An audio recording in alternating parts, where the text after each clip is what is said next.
রিশরা কেমন আছো? খাদান নিয়ে এক্সাইটেড?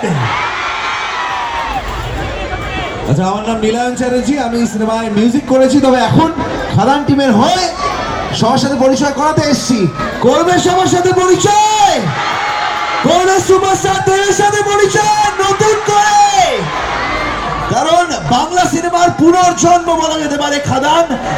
এবং আমাদের সাথে আজকে বেঙ্গল ট্যুরের আমাদের ফাইনাল লেগে আমরা দাঁড়িয়ে আছি এবং অনেকে অনেক জায়গা থেকে আমাদের আমন্ত্রণ জানিয়েছিল, তারা বলেছিল এদিকে আসুন খাদান টিম, খাদান বাস নিয়ে।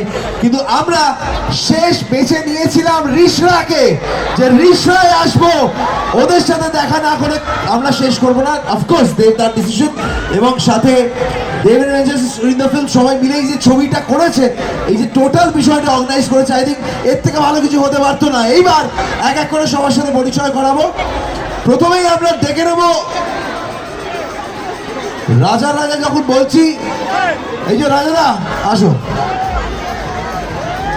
বহু পুরনো অভিনেতা, ভীষণ ভীষণ কাছের মানুষ সবার। রাজাদা, আর একটা মাইক দেবেন প্লিজ, একটা মাইক দেবেন প্লিজ দাদা, একটা মাইক দেবেন, মাইক।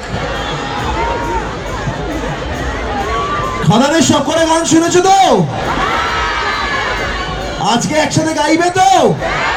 আজকে একসাথে নাচবে তো? তাহলে একটা অনুরোধ, ওই ঠেলাঠেলিটা করো না। ওইটা করলে কিন্তু যদি দেখি যে এখানে মানুষের অসুবিধা হচ্ছে, আমরা বেশিক্ষণ থাকতে পারবো না। যদি তোমরা এক জায়গায় ধীরে সুস্থে দাঁড়িয়ে থাকো, আনন্দটা করি এই এক জায়গায় দাঁড়িয়ে, তাহলে আমরা পুরোটা সময় থাকবো, যতটা সময় পারবো। প্লিজ, পুরো শোটা হবে, তাই একটু দাঁড়িয়ে যাও। রাজাদা, একটু সবার সাথে একটু কথা বলে নাও। খাদানের দুটো